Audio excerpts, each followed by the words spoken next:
Arga menurunkan tas carrier dari punggungnya begitu, sampai di depan rumah bercat biru muda yang sudah agak pudar. Di teras, seorang lelaki tua duduk santai sambil menyulut rokok cengkeh. Di sampingnya, ada kursi kosong yang seolah sengaja disediakan untuk tamu. "Selamat sore, Mbah," sapa Arga sopan. Lelaki tua itu tersenyum ramah. "Wes tekan toh? Monggo masuk dulu. Airnya sudah saya panaskan." Reno dan Mira menyusul dari belakang.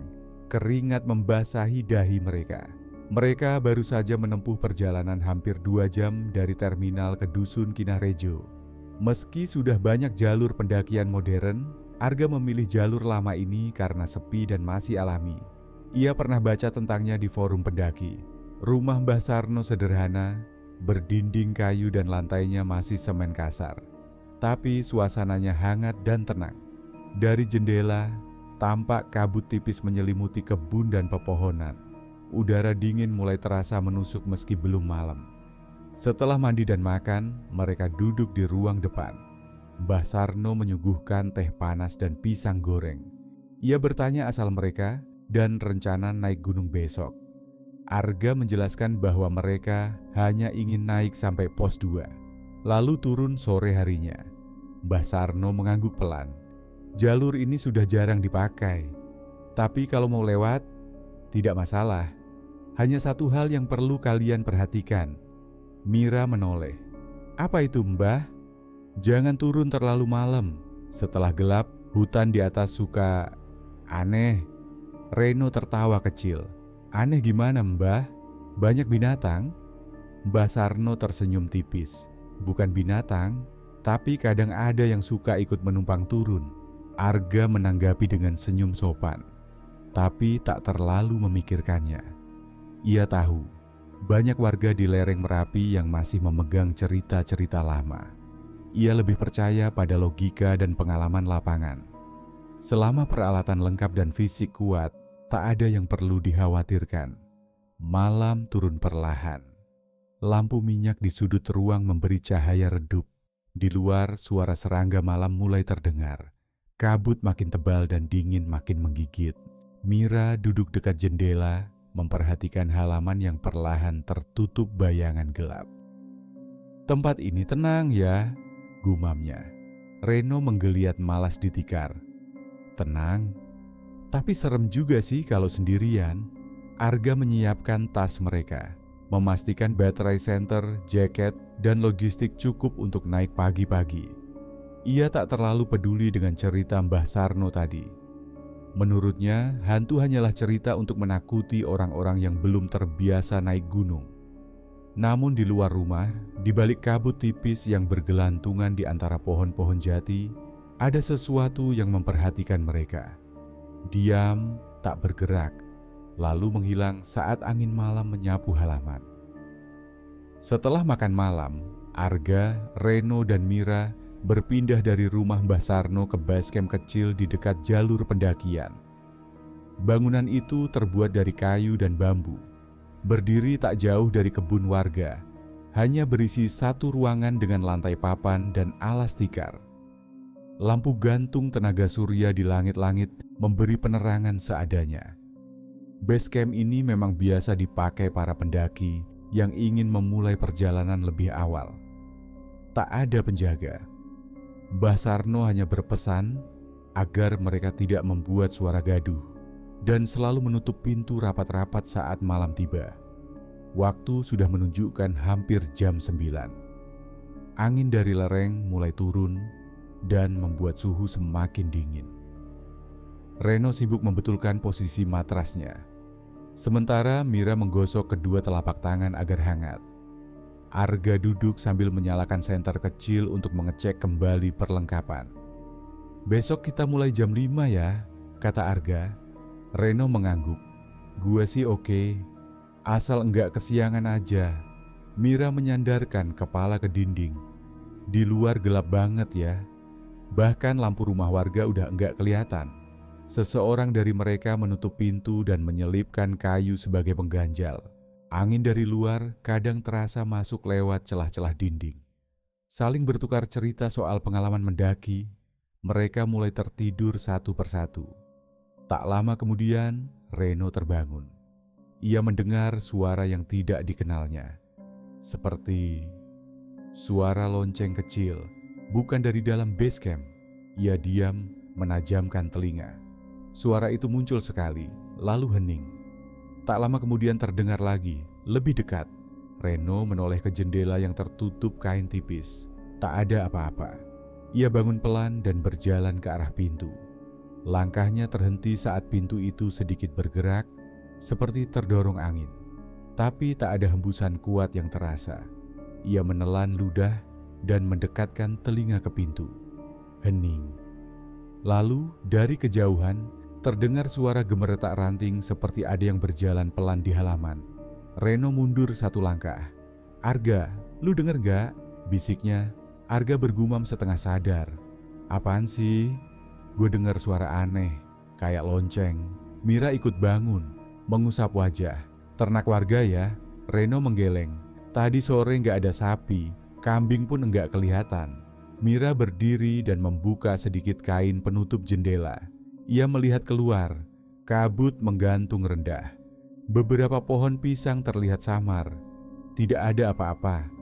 "Ah, mungkin perasaan aja," ucap Mira akhirnya. Mereka kembali ke tempat tidur masing-masing. Tapi tak lama setelah mereka mencoba tidur lagi, Reno mendongak cepat. Ia melihat bayangan hitam bergerak di balik semak-semak, melewati sisi kiri base camp.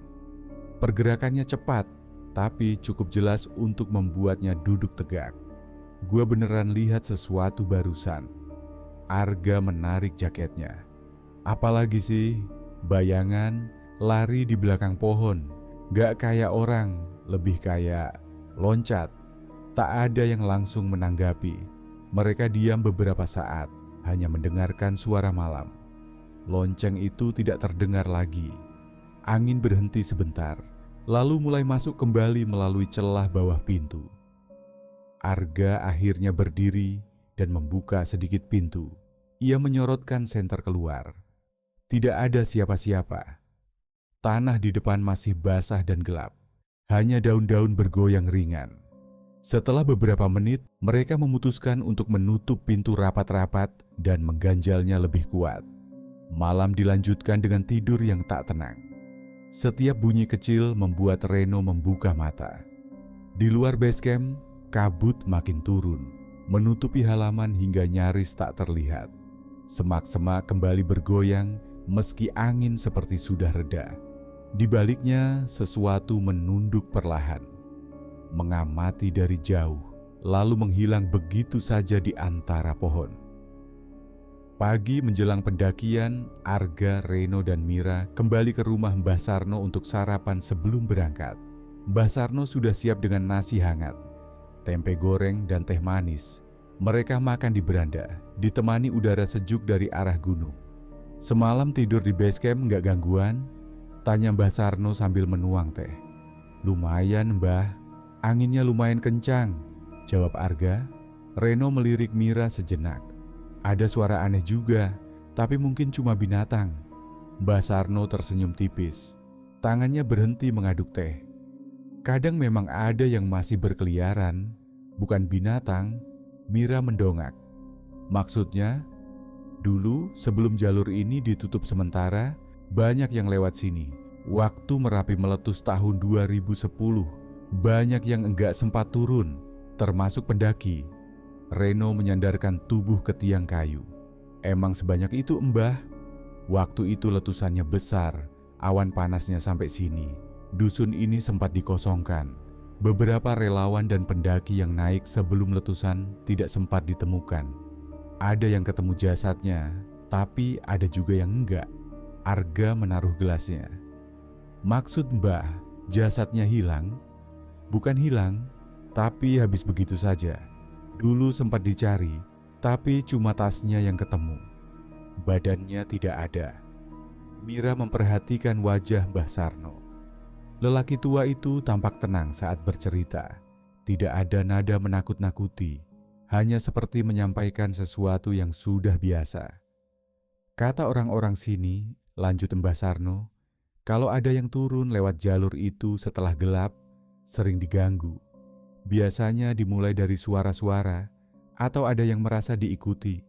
Tapi yang paling sering mereka bilang melihat sosok putih berdiri di ujung jalan. Tidak bergerak, hanya diam saja. Reno mencoba tersenyum. Pocong gitu, Mbah? Ya, tapi bukan pocong yang biasa diceritakan. Kainnya rusak, seperti terbakar. Katanya itu yang dulu ikut meletus, tapi tidak selesai dikubur. Arga tertawa pelan. Wah, bisa jadi film horor ini. Tapi logika saya masih bilang itu cuma sugesti.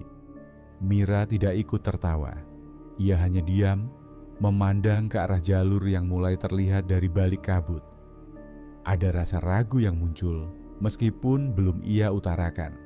Mbah Sarno kembali menyeduh teh. Kalau kalian mau naik, naiklah. Tapi usahakan sebelum sore sudah sampai bawah lagi. Jangan sampai malam kena di tengah jalur. Bukan cuma karena sosok itu, tapi kalian bisa benar-benar tersesat. Arga mengangguk. Tenang, Mbah, kami bukan pemula. Jalur sudah saya pelajari dan kami bawa GPS. Mbah Sarno tidak menanggapi. Ia hanya mengambil rokok dari saku bajunya dan menyalakannya pelan. Wajahnya kembali tenang, tapi matanya tidak lepas dari jalur kecil yang mengarah ke lereng. Beberapa menit kemudian, mereka pamit dan berjalan ke arah jalur pendakian. Reno berjalan paling depan, diikuti Mira dan Arga. Mereka tampak santai. Namun di belakang, Mbah Sarno berdiri cukup lama di beranda rumahnya. Pandangannya tak lepas dari hutan yang mulai diselimuti kabut tipis. Matahari mulai menurun saat mereka sampai di pos 2. Nafas masih teratur, tapi kaki mulai terasa berat. Mereka sempat duduk sebentar di batu besar, minum air dan makan cemilan. Lanjut turun sekarang atau istirahat dulu? Tanya Reno sambil mengusap keringat. Turun aja sekarang. Kalau terlalu lama nanti gelap di tengah jalan, jawab Arga. Mira berdiri sambil merapikan tali sepatunya. Kabutnya mulai turun. Lihat tuh, kabut memang sudah terlihat dari kejauhan, merayap pelan ke bawah. Arga tahu itu biasa di jalur ini. Tapi kali ini kabut datang lebih cepat dari perkiraan. Mereka pun mulai berjalan turun dengan langkah lebih cepat dari sebelumnya. Jalur turun masih berupa tanah dan batu, dengan semak-semak di kanan kiri. Pohon-pohon besar berdiri rapat di beberapa bagian. Tidak ada suara lain selain langkah kaki dan gesekan daun. Semakin lama, suara-suara dari alam pun seolah ikut menghilang. Jalur makin sunyi. Arga yang berada di depan berhenti sebentar. Ia memegang lutut, menarik napas. Kok kayaknya sepi banget ya, gumamnya. Reno melihat ke belakang. Biasanya ada suara burung atau serangga ya. Mira ikut memperhatikan sekitar. Dari tadi nggak dengar apa-apa. Kabut kini makin turun. Jarak pandang menyempit, udara jadi lembab, dingin menusuk sampai ke tangan. Langkah mereka terus berlanjut, tapi suasana terasa berbeda, seperti ada tekanan yang tidak terlihat. Arga mulai merasa sedikit gugup, tapi tetap menjaga wajahnya agar tenang. Tiba-tiba sebuah batu kecil mengenai kaki kanannya. Ia berhenti, menoleh ke belakang. Siapa yang lempar? Reno mengangkat tangan. Bukan gue. Mira geleng pelan. Aku juga enggak gerak. Arga mengambil batu itu, kecil, bulat dan basah. Ia melihat ke semak-semak sebelah kanan. Tidak ada pergerakan, tidak ada suara. Dari arah sana tadi, ucap Arga sambil menunjuk. Binatang mungkin, kata Reno. Tapi suaranya terdengar ragu. Tak ada yang yakin. Tapi mereka tak ingin membuang waktu untuk mencari tahu. Arga kembali berjalan lebih cepat. Langkah-langkah mereka jadi makin terburu-buru. Tidak lagi berbicara satu sama lain. Di depan, jalur bercabang kedua arah kecil. Arga berhenti lagi. Perasaan tadi pas naik nggak ada 2 cabang ya? Tanyanya. Reno mengernyit. Kita naik lewat kiri. Harusnya turun ya, balik ke kanan. Mira melihat sekeliling. Tapi dua-duanya kelihatan sama. Mereka berdiri sebentar, bingung. Kabut kini benar-benar menutupi pandangan lebih dari 2 meter. Pohon-pohon tampak seperti bayangan hitam. Suasana jadi mencekam, seolah mereka berada di tempat yang berbeda dari jalur tadi. Arga memilih jalur kanan. Mereka berjalan pelan, berharap bertemu tanda yang mereka kenal. Tapi setelah 5 menit berjalan, tak ada pos, tak ada batu besar yang mereka ingat. Hanya pepohonan, tanah basah, dan kabut. Mira mulai cemas. Kita tersesat enggak sih? Belum tentu, jawab Arga cepat. Kita lanjut dulu, harusnya jalur turun terus, nanti sampai juga ke bawah. Reno berjalan di belakang. Ia sesekali menoleh, memastikan tidak ada yang mengikuti. Tapi perasaan tidak nyaman mulai muncul. Langkah kaki mereka seperti bergema, seolah ada lebih dari 3 orang yang berjalan. Setelah belokan kecil, mereka berhenti lagi. Tanah di depan terlihat lebih basah, dan di sebelah kanan ada semak yang tampak rusak. Arga menatap lama ke arah sana, merasa seperti tadi ada sesuatu yang bergerak cepat, tapi kali ini tak terlihat apa-apa. Buruan, lanjut aja. Jangan diam di sini, kata Reno pelan. Tanpa berkata apa-apa lagi, mereka bertiga kembali melangkah. Kabut belum menghilang, langit mulai menggelap, dan pohon-pohon di sekeliling seperti makin rapat. Mereka belum tahu bahwa malam itu jalur Kinahrejo sedang tidak ingin dilewati siapapun.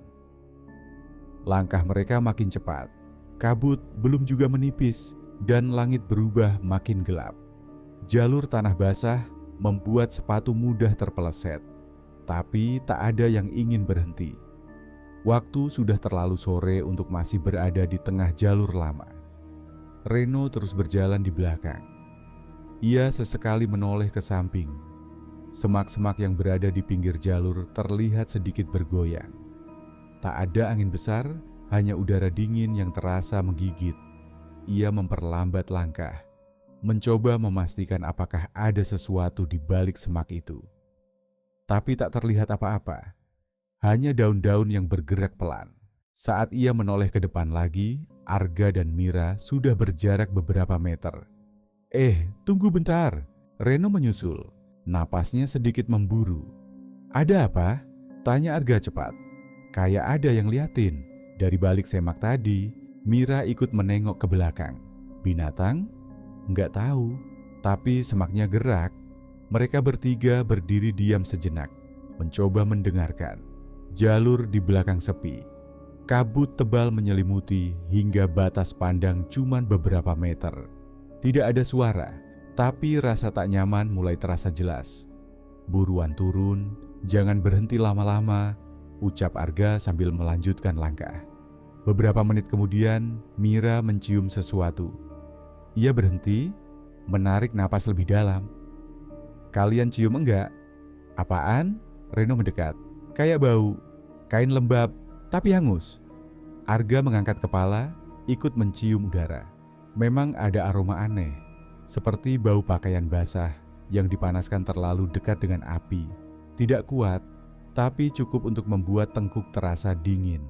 Mereka mulai saling pandang. Suasana di jalur berubah makin tegang. Rasa ingin cepat keluar dari jalur makin besar. Jangan bilang itu bau yang dimaksud Mbah Sarno, gumam Mira. Reno menunduk, memeriksa sisi jalur yang penuh daun kering. Beberapa tampak terinjak, seperti baru saja dilewati seseorang. Tapi tak ada tanda sepatu atau jejak manusia yang jelas. Gua beneran enggak enak. Dari tadi rasanya kayak diikutin, ucap Reno pelan. Arga menoleh ke belakang. Jalur itu kosong, tapi ada sesuatu yang mengganggu pikirannya. Semak-semak yang tadi bergoyang seperti semakin sering bergerak, padahal angin hampir tak terasa. Mereka mempercepat langkah, tak lagi peduli soal pijakan atau jalur yang mulai bercabang lagi. Selama terus menurun, mereka anggap itu arah yang benar. Di persimpangan kecil berikutnya, Arga ragu sejenak, lalu memilih jalur kiri. Jalurnya sedikit curam, tapi tampak seperti sudah sering dilewati. Mereka melangkah cepat, mengabaikan suara-suara halus di belakang. Reno menoleh sekali lagi, Kabut semakin padat, tapi kali ini ia seperti melihat sosok di balik semak-semak, tinggi, putih, hanya diam. Tak ada wajah yang terlihat jelas, hanya bentuk seperti kain yang menggantung di udara. Ia langsung berpaling, tak mengatakan apapun. Kita harus keluar dari jalur ini sebelum benar-benar gelap, katanya tegas. Arga hanya mengangguk. Mira berjalan di tengah, menggenggam tali ranselnya erat-erat. Keringat dingin membasahi leher, padahal udara sangat dingin. Setiap bunyi ranting, setiap goyangan daun seakan punya arti. Langkah mereka makin cepat, tak ada yang bicara lagi. Setelah berjalan cukup lama menuruni jalur sempit dan licin, mereka memutuskan berhenti sebentar di pinggir jalan setapak. Kaki mulai terasa berat dan napas mulai tidak teratur. Tidak ada suara yang terdengar, selain hembusan napas mereka sendiri. Arga duduk di batu datar dan membuka botol minum. Mira berdiri dengan punggung bersandar ke pohon. Matanya terus mengawasi jalur ke depan. Reno jongkok, memijat lututnya pelan. "Ada yang aneh nggak dari jalur ini?" tanya Mira. "Dari tadi, semuanya aneh," jawab Reno cepat. Arga baru saja hendak berdiri saat ia menoleh ke belakang. Pandangannya tertahan pada tanah berlumpur di jalur sempit yang baru mereka lewati. Ia menyipitkan mata. Ada jejak kaki di sana, cukup jelas, berlumpur dan basah. Ia berdiri diam, memperhatikan arah jejak itu. Jejak tersebut mengarah ke tempat mereka berhenti. Tapi yang membuatnya kaku, jalur tadi sepi. Mereka bertiga tidak melihat siapapun sejak turun dari pos 2. "Reno, Mira, lihat belakang," ucap Arga pelan. Keduanya menoleh, mata Reno langsung membesar. "Itu jejak siapa?" "Bukan kita kan?" tanya Mira. Arga menggeleng. "Kita barusan datang dari arah sana dan jalannya kering waktu kita lewati. Jejak itu tampak seperti milik seseorang yang berjalan tanpa alas kaki." Lekuknya jelas. Tidak terlalu dalam, tapi cukup besar. Satu demi satu, jejak itu membentuk garis menuju posisi mereka berdiri. Reno berdiri cepat, panik. "Gua nggak mau tunggu lama di sini. Ayo lanjut sekarang juga." "Tenang dulu," kata Arga, meski wajahnya juga sudah berubah tegang. "Tenang gimana? Jejak itu muncul tiba-tiba. Kita nggak lihat siapapun lewat." Mira menatap jalur belakang dengan pandangan kosong. Ia mencengkeram tali ranselnya lebih erat. Udara di sekeliling terasa lebih berat. Kabut makin turun ke jalur, menyembunyikan beberapa bagian tanah. "Kayaknya dari tadi memang ada yang ikutin," gumam Mira. Arga menoleh padanya. "Kamu lihat?" "Enggak, tapi ngerasa. Dari sebelum kita ambil jalur bercabang tadi, Reno mulai berjalan cepat tanpa menunggu yang lain." Arga dan Mira menyusul di belakang. Langkah mereka lebih terburu-buru. Tidak ada lagi diskusi soal arah. Tidak ada lagi istirahat. Jalur sempit itu seperti terasa lebih panjang dari sebelumnya. Di setiap belokan, mereka merasa diawasi. Tidak ada yang terlihat, tapi tekanan itu terus terasa. Jejak kaki di belakang masih membekas dalam pikiran mereka. Tidak masuk akal bisa muncul tanpa suara, tanpa sosok. Beberapa kali Reno melihat ke samping jalur. Semak-semak bergoyang pelan. Tapi kali ini ia tidak ingin mencari tahu lebih jauh. Ia hanya ingin segera keluar dari tempat ini. Saat melewati sebuah pohon besar yang batangnya berwarna kehitaman, Arga berhenti sejenak dan menoleh ke belakang. Kabut telah menelan jalur yang barusan mereka lewati. Jejak kaki yang tadi ia lihat sudah tidak tampak. Mungkin karena tanahnya basah. "Bisa hilang sendiri," ucapnya, mencoba meyakinkan diri. Tapi ia tahu jejak itu terlalu jelas untuk disebut kebetulan. Langit sudah berubah menjadi abu-abu gelap. Hanya sedikit cahaya yang tersisa. Kabut tebal masih menutupi sebagian besar jalur. Lampu senter di kepala Reno dan Arga mulai dinyalakan. Mereka berjalan lebih hati-hati, langkah perlahan, mencoba menjaga keseimbangan di jalur licin. Mira berjalan di belakang Arga. Nafasnya teratur, tapi matanya terus menyapu sekeliling. Ada perasaan tidak nyaman yang terus menempel sejak mereka melihat jejak kaki tadi. Udara di jalur ini seperti lebih berat dari biasanya. Reno yang berada di depan memberi isyarat dengan tangan agar berhenti sejenak. Ia menunjuk ke depan, ke arah jalur yang menurun pelan dan terbuka. "Itu ujung jalur, bukan?" tanyanya dengan suara rendah. Arga menyipitkan mata, mencoba melihat lebih jelas. Jalur di depan terlihat lebih lebar, diapit 2 pohon besar, dan tampak seperti mulai mendekati batas hutan. Tapi jarak pandang terlalu pendek, kabut menghalangi lebih dari setengahnya. Mira melangkah sedikit ke samping, mencoba mendapatkan sudut pandang lain. Pandangannya menembus kabut tipis yang menggantung di depan. Matanya terhenti. Di antara 2 pohon besar, berdiri sesuatu. Putih, tegak, tidak bergerak. "Sst," bisiknya pelan. Arga menoleh. "Apa?" Mira menunjuk. "Itu, lihat ujung sana." Mereka bertiga memandang ke arah yang sama. Sosok itu berdiri diam, tegak lurus. Tidak ada gerakan sedikit pun. Bentuknya tinggi, jauh lebih tinggi dari manusia pada umumnya. Tidak tampak jelas apakah itu orang, patung, atau sesuatu yang lain. Reno mengangkat senter dan mengarahkan ke arah sosok itu. Dalam sekejap, kabut di sekitar sosok seperti terganggu. Pantulan cahaya tidak memperjelas bentuknya, malah membuatnya terlihat lebih samar. Tapi hanya sebentar. Begitu cahaya menyorot ke arah penuh, sosok itu hilang. Tidak ada lagi bayangan, tidak ada jejak kaki, hanya jalur kosong di antara 2 pohon. Reno menurunkan senter perlahan. "Tadi beneran ada kan?" Arga mengangguk pelan. "Aku juga lihat." Mira berdiri tanpa suara. Wajahnya pucat, tatapannya kosong. Suasana di sekeliling mereka berubah aneh. Tidak ada suara burung, tidak ada jangkrik. Bahkan suara ranting bergesek pun tidak terdengar. Hanya desiran angin pelan, berat seperti lewat dengan membawa sesuatu yang tak terlihat.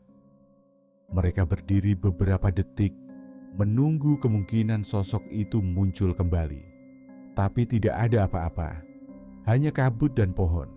"Ayo terus, jangan diam di sini," ucap Arga cepat.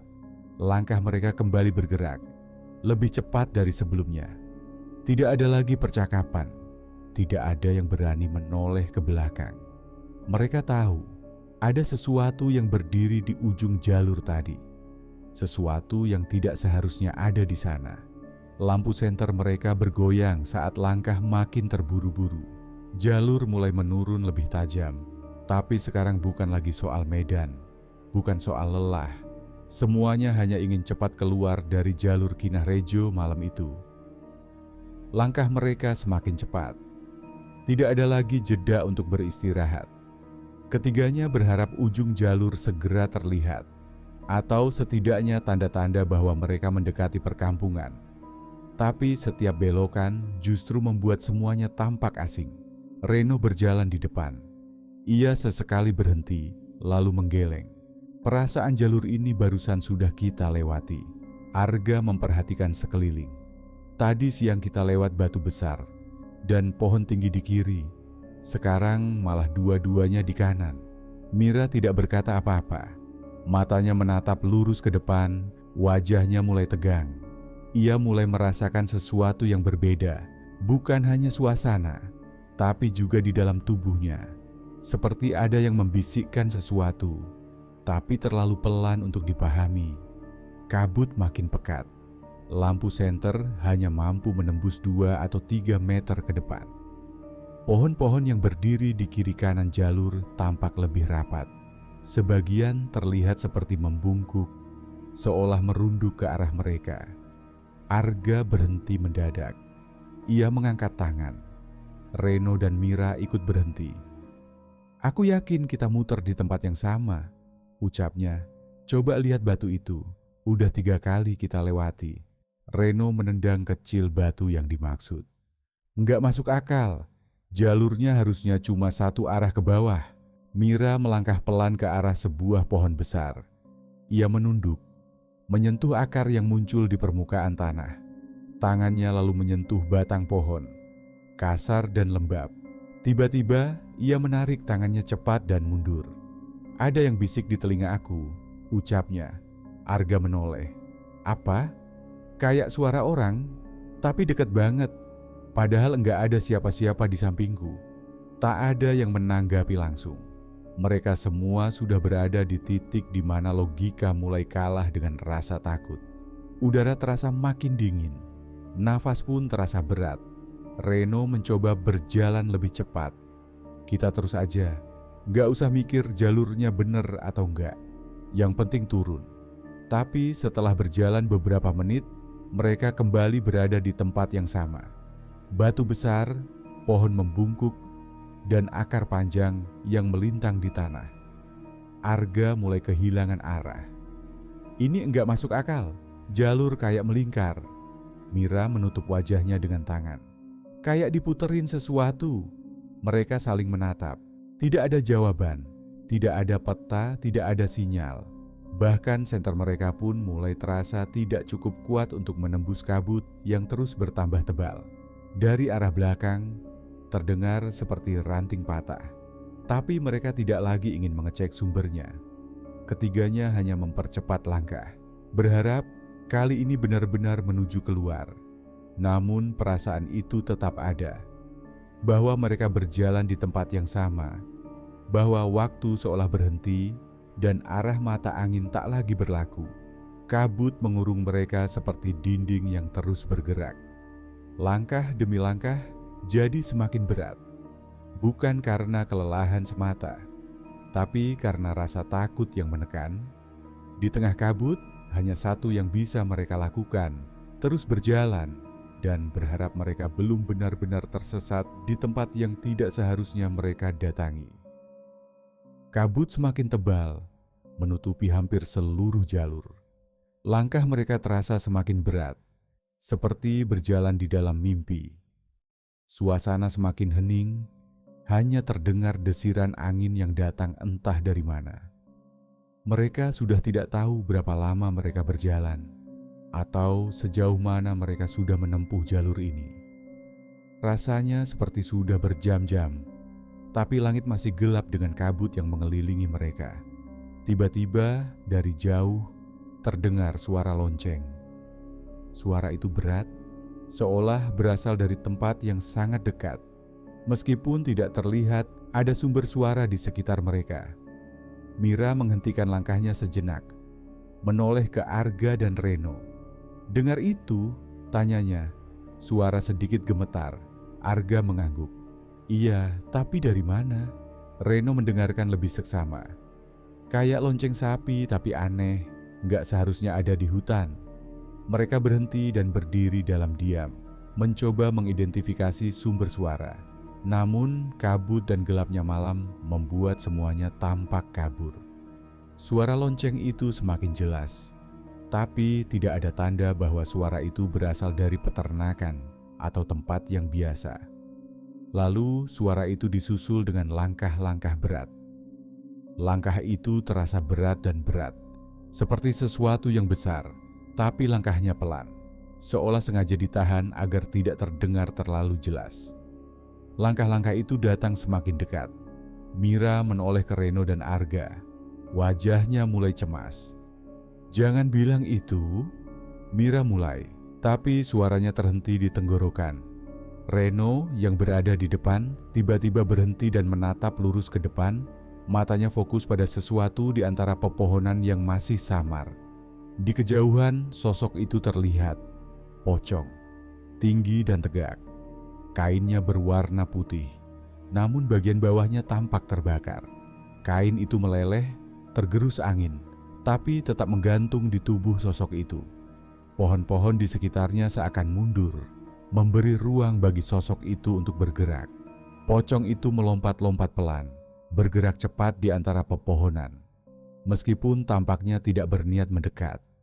Setiap lompatan menimbulkan suara, meski tidak keras. Punggungnya yang terbakar meleleh seolah menunjukkan bahwa sosok itu tidak utuh, Tetapi entah apa yang membuatnya tetap bergerak seperti itu. Reno membeku. Bibirnya bergetar, tapi tidak ada kata yang keluar. Arga yang berdiri di sampingnya mulai merasakan tubuhnya kaku. Langkah-langkah mereka mulai terasa jauh lebih berat. Mira berbisik pelan. Apa yang kita lakukan sekarang? Arga hanya bisa menatap pocong itu yang masih bergerak di antara pepohonan. Setiap lompatan semakin jelas terlihat, semakin dekat ke mereka. Tapi tiba-tiba sosok itu berhenti. Tidak ada lagi lompatan, tidak ada gerakan lebih lanjut. Sosok itu hanya berdiri diam di balik pohon besar, seolah menunggu. Suasana hening, hanya kabut yang mengisi ruang. "Ayo cepat!" seru Reno tiba-tiba, suaranya terdengar lebih keras dari biasanya. Ia berbalik dan mulai berjalan cepat ke depan, diikuti oleh Arga dan Mira. Mereka tidak lagi ingin berada di tempat itu. Namun, saat mereka melangkah menjauh, lonceng itu terdengar lagi, lebih dekat dari sebelumnya. Langkah-langkah berat itu kembali terdengar, kali ini semakin cepat, mengikuti di belakang mereka. Langkah mereka semakin cepat, kabut semakin tebal, dan jejak langkah mereka mulai samar tertutup oleh kabut yang menebal. Mereka tidak tahu kemana harus berjalan lagi. Yang mereka tahu hanyalah harus terus bergerak. Reno berada di depan, Arga mengikuti di belakangnya. Sementara Mira berjalan paling belakang. Suasana semakin hening, hanya langkah kaki mereka yang terdengar. Dan setiap langkah semakin terasa berat. Tidak ada suara apapun selain hembusan napas mereka. Seperti dunia di sekitar mereka menghilang, digantikan oleh kabut yang tebal. Mira merasa ada yang aneh, seperti ada yang memperhatikannya dari belakang. Ketika ia melangkah lebih jauh, ia mendengar suara. Suara itu sangat jelas, seperti seseorang yang memanggil namanya. Mira menghentikan langkahnya, menoleh cepat ke belakang.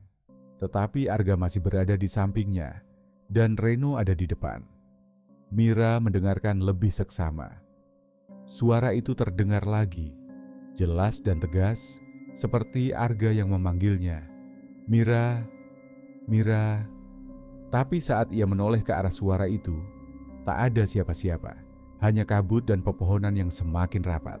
Mira terdiam, mencoba menenangkan diri. Arga dan Reno melangkah beberapa langkah lagi ke depan, tidak menyadari bahwa Mira sudah berhenti. Mereka berdua terus berjalan. Mira merasa ada dorongan kuat di dalam dirinya untuk mengikuti suara itu.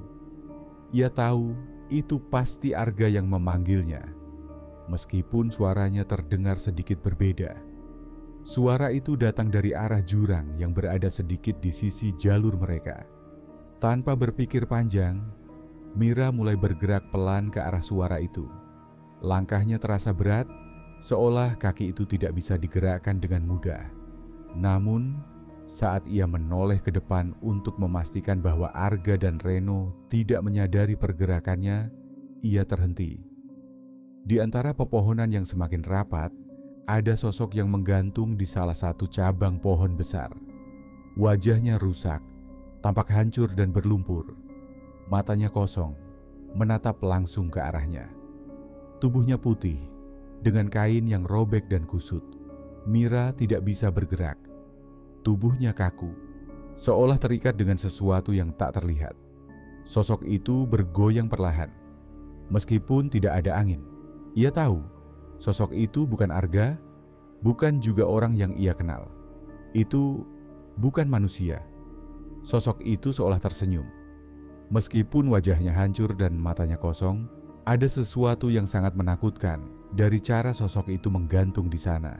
Panik mulai merayapi Mira. Ia berbalik, mencari Arga dan Reno. Keduanya masih berjalan jauh di depan, tanpa sadar bahwa dia sudah tertinggal. "Mira?" Suara itu terdengar lagi, tapi kali ini dari belakang, lebih dekat. Mira merasakan seperti ada yang menyentuh bahunya. Dengan panik, Mira berlari ke arah Reno dan Arga. Kakinya terasa berat, dan kabut semakin menebal di sekitar mereka. Namun saat ia berhasil menyusul mereka, kabut tiba-tiba menipis. Ketiganya berhenti dan saling pandang. Tidak ada yang mengatakan apa-apa. Semua hanya merasakan perasaan yang sama, bahwa mereka sedang diawasi. "Jangan berhenti lagi," ujar Reno. Suaranya lebih tegang dari sebelumnya. Mereka terus berjalan, semakin cepat, tanpa berani menoleh ke belakang. Panik menguasai Arga. Tanpa berpikir, ia berlari mendahului Reno dan Mira yang tertinggal beberapa langkah di belakangnya. Kaki Arga terasa ringan, hampir seperti melayang, meski kabut tebal menghalangi pandangannya. Ia hanya ingin keluar dari jalur ini secepat mungkin. Mira dan Reno memanggil, berusaha menyusul, tetapi Arga tidak peduli. Ketakutan menguasainya, menuntunnya untuk terus berlari tanpa menoleh ke belakang. Semua yang ada di jalur ini terasa semakin menekan, semakin membebani pikirannya. Jalur semakin sempit. Pohon-pohon di kanan kiri tampak lebih rapat, seolah ingin menutup jalan yang sudah semakin sulit dilewati. Arga berlari lebih cepat. Kakinya mulai terasa lelah, tapi ia tak mau berhenti. Di depan, sebuah sosok terlihat berdiri tegak. Arga memperlambat langkahnya, menatap sosok itu dengan tajam. Pocong. Kain putihnya kotor dan robek. Bagian bawahnya hangus seperti terbakar. Matanya kosong. Hanya ada lubang gelap di wajahnya. Ia berdiri menghalangi jalan Arga. Arga berdiri terdiam sejenak, mencoba untuk memikirkan langkah selanjutnya. Namun, sebelum ia bisa bergerak, pocong itu bergerak. Begitu cepat, lebih cepat dari yang bisa dipahami Arga. Dalam sekejap, sosok itu sudah berada di sampingnya, berdiri tepat di samping tubuhnya. Arga merasa tubuhnya kaku. Nafasnya terhenti. Sosok itu tidak bergerak, tetapi keberadaannya begitu dekat, begitu nyata. Arga bisa merasakan hawa dingin yang datang dari tubuh pocong itu, seolah-olah menembus tubuhnya sendiri. Tubuh Arga tiba-tiba terasa berat. Matanya mulai gelap, pandangannya kabur. Ia berusaha melangkah, tapi tubuhnya tidak bisa digerakkan. Kakinya goyah, dan dalam sekejap ia terjatuh ke tanah. Segalanya menjadi gelap. Reno dan Mira berlari mengejar Arga yang sudah jauh di depan. Semakin lama, kabut semakin tebal dan semakin sulit untuk melihat dengan jelas. Semuanya terasa lebih berat. Setiap langkah terasa seperti usaha yang sia-sia. Mira terus melihat ke depan, berusaha mencari sosok Arga yang seharusnya sudah tidak jauh dari mereka. Tiba-tiba, Reno menghentikan langkahnya dan menunjuk ke arah kiri. Lihat, Mira menoleh cepat. Di ujung jalur kecil yang mereka lewati, di dekat celah tebing, tampak tubuh Arga terjatuh di tanah. "Arga!" seru Mira. Mereka mendekat, tapi langkah mereka terhenti saat tiba-tiba muncul dua sosok di antara pepohonan di dekat tebing. Dua sosok pocong. Kain putih mereka kusut dan berlumpur. Bagian bawahnya robek dan terlihat terbakar. Mereka berdiri berdampingan, tidak bergerak, hanya menatap lurus ke arah Reno dan Mira. Reno menahan napas, tidak tahu harus bergerak atau tetap diam. Mira menggenggam tangannya dengan kuat. Sesuatu dalam diri mereka mengatakan bahwa mereka tidak boleh bergerak terlalu dekat dengan sosok itu. Salah satu pocong itu tiba-tiba bergerak, melangkah pelan ke arah mereka. Mira menarik Reno mundur sedikit, mencoba menjaga jarak, tapi perasaan takut yang begitu kuat membuat mereka terdiam. Pocong itu berhenti sejenak, lalu tangan salah satu dari mereka terangkat perlahan. Jari telunjuknya menunjuk ke arah atas gunung, ke arah lokasi bekas longsoran erupsi yang terlihat samar-samar di balik kabut. Tidak ada suara, hanya pandangan kosong dari mata pocong itu. Mira merasakan tubuhnya menggigil. Kenapa dia menunjuk ke sana? Reno hanya diam, tidak bisa menjawab. Semua terasa begitu tidak nyata. Tapi sebelum mereka sempat berpikir lebih jauh, sosok pocong itu mulai bergerak perlahan kembali berjalan mundur hingga menghilang di balik pepohonan. Begitu sosok itu menghilang, suasana kembali sunyi. Reno menghela napas panjang. Apa yang baru saja kita lihat? Jangan tanya aku, jawab Mira pelan. Kita harus cepat bantu Arga. Mereka segera mendekat ke arah Arga yang masih tergeletak di dekat celah tebing. Tubuhnya tampak lemah, napasnya terengah-engah. Reno meraih bahunya, berusaha membangunkan Arga. Arga perlahan membuka matanya, tapi tatapannya kosong. Ia tidak berkata apa-apa, hanya melihat ke depan dengan pandangan kosong. Mira menatap ke arah tempat pocong itu tadi berdiri, lalu menoleh ke Reno. Mereka mungkin menunjukkan sesuatu, tapi apa? Sebelum mereka sempat memikirkan lebih lanjut, mereka tahu satu hal. Mereka harus keluar dari tempat ini sebelum lebih banyak hal yang tidak bisa mereka jelaskan lagi terjadi. Mira dan Reno bergegas membawa Arga turun dari jalur Kinarejyo. Mereka dibantu oleh warga yang melihat mereka dalam keadaan terkejut dan lelah. Warga tersebut tampaknya sudah terbiasa dengan pendaki yang terjebak di jalur ini, dan mereka tidak banyak bertanya, hanya membantu Arga yang masih lemas dan terbaring lemah. Setelah sampai di rumah Mbah Sarno, mereka segera diberi tempat untuk beristirahat. Arga tampak sangat lelah, matanya mulai lebih jelas, tetapi tubuhnya masih terasa lemah. Warga memberikan mereka air dan makanan ringan. Mbah Sarno mendekati mereka setelah beberapa saat, membawa beberapa foto lama. Ini foto pendaki yang hilang dalam erupsi 2010. Katanya pelan, menempatkan foto-foto itu di meja dekat mereka. Mira melihat gambar-gambar tersebut dengan cermat. Wajah beberapa orang tampak jelas, sebagian tampak familiar, seperti wajah orang yang pernah mereka temui. Namun satu wajah menarik perhatian Mira. Wajah itu sangat mirip dengan pocong yang mereka lihat di jalur di tengah hutan. Dia menatap lebih dekat pada foto itu. Seorang pemuda dengan tubuh tegap dan wajah muda. Rambutnya rapi, tetapi matanya kosong. Nama yang tertera di bawah foto itu adalah Danu, seorang pendaki yang hilang saat erupsi Merapi pada 2010.